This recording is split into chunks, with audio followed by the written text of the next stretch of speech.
Evening, Marcus here, back again with another video, back again with another VR experience arcade video. And I don't know if I'm going to publish this or not, but I thought I'd record it anyway because I need to put some content out. It's playing on my mind. I want to make videos, I just don't find the time, and I just need to make the time. So I'm going to record stuff. If it becomes a video, great. If it doesn't, that's fine, you'll never know. But let's do a little day in the life of life at VR experience. My VR arcade in Gloucester City Centre in the UK. We just opened. It's a Tuesday morning, just about almost 20 past 10. We've got two people in playing some games. Kids are kind of breaking up for school holidays at the moment. Some of them have got half day today, some of them are off, some of them are still at school. So it's a bit of a weird day, but we do have a few things booked in. We do have two people at the moment in playing some games.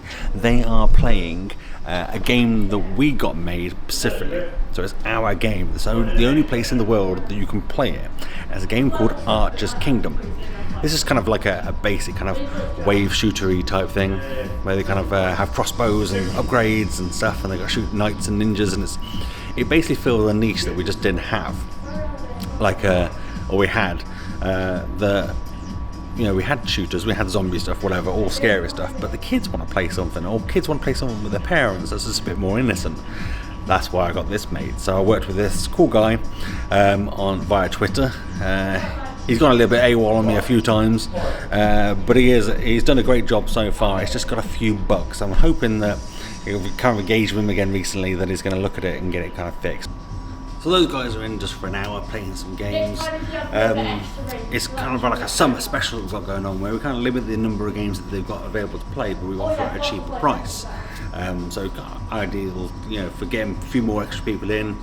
Granted, getting a little bit less money per hour than I would like, but they're using games that cost us less money, hence Archer's Kingdom. So that doesn't cost us anything extra for people to run that game, for us to run that game, because it's a free game that we got made. And a lot of the other games that are in there as well that they'll end up playing are on the cheaper side. So I don't know if you know, VR arcades for the most part will pay per minute or lifetime license or weekly license or whatever it is for games. So quite often games are about between 4 to 12 cents per minute that they're playing. So once they're loaded up and playing their games, we start getting charged.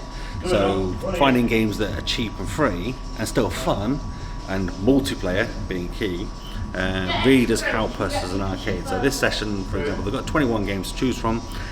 All of them either a very low fee, something like Ninja Legends, you got the ninja swords, that's something like 0.2 cents a minute or something like that. It's crazy cheap. So we've got that in there, and then a lot of the other games that we've either worked with people and they've kind of let us have them for free, or games that just you pay one-time license for, we've added those in there as well. So just so it doesn't cost us more money, so we're not taking more money out of our pockets just to get these sessions going. We've also got an offer on our racing as well. You can see we've got our 6 seats down there. You get 3 races for £10, where it's usually £15. Just kind of bring more people in, and we kind of encourage as well people pre-book online, just kind of so I can manage it a little bit better.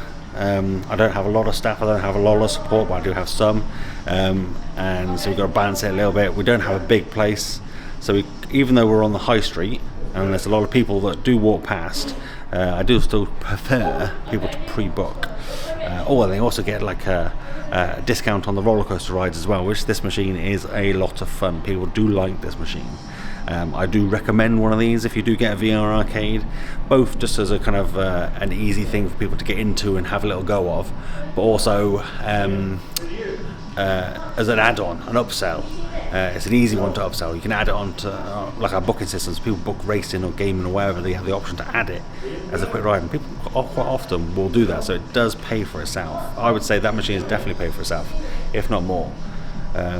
Relatively reliable as well. That one's had no issues, and I've had another one before that as well, which we only swapped because we wanted better games on it, better roller coaster rides. So I don't know if you've had much of a look around VRXP for a while, but we do have 2 stations here, Valve Index on the wall, 2 more over there, one just here, but that one has a Pico 4 on it. So this one actually wirelessly streams PC VR from a PC that's over behind my counter to via virtual desktop. and it works really well. It's the only one that would do that. We still have it attached to a wire because we actually have it plugged in for power, but all the other ones are put in with wire, so why not, I guess. Just makes more sense to keep them all kind of the same. It would be quite nice at some point to move to all wireless headsets, and it's something I'd like to do, and I've experimented with, but it costs money.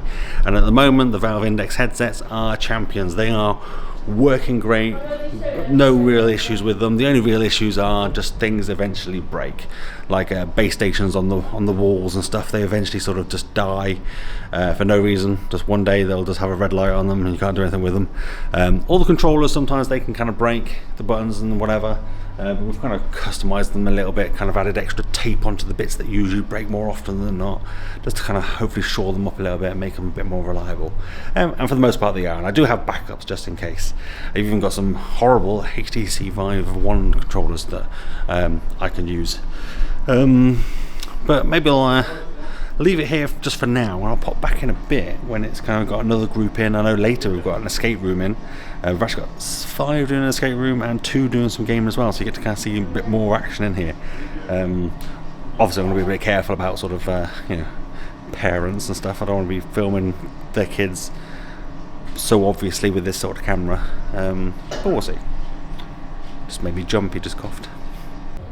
We did have that escape room come in, 5 lads, sort of about 10, 11, maybe 12, one was slightly older, doing a VR escape room called Cyberpunk, where they're in the future and they're having to use their augmented abilities to kind of help solve the puzzles, where they see each other and work together in the virtual world.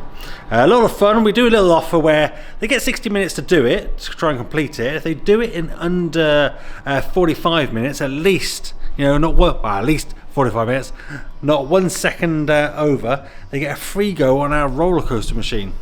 And they did it. They did it in 44 minutes and 23 seconds. So they had 37 seconds left to get their free roller coaster ride, but they had another 15 minutes if they needed it to just complete it. So that's good. It's kind of a little incentive we kind of give people just to crack on and stop messing around, because some people, they fail because they're just kind of messing around, which is fine. I don't mind that, but I don't like people not doing it. I kind of want people to complete them, because I kind of feel like if they miss out by like 5 minutes or whatever because because they're messing around, that they're not going to come back and do it again. But if you kind of incentivize them that way, it's quite good. And also the roller coaster rides are £5 a go, so in theory they got an extra £25 worth of experience for free for just cracking on and doing the experience. It did go a little bit crazy at that one point. We did have 2 in doing some gaming as well.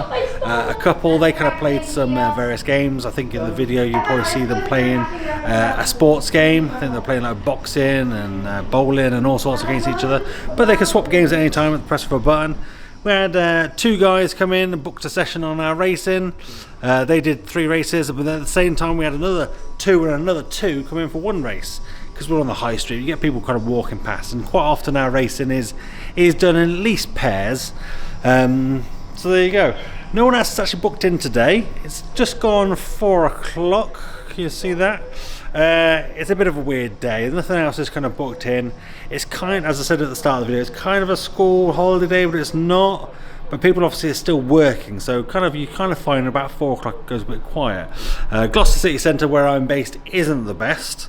So we don't get too much nighttime traffic. I wish we had more, because I do kind of think that people should kind of come and kind of do, date nights and all sorts with me and stuff like that. But they don't as much. We do, but not as much as I kind of think we should do.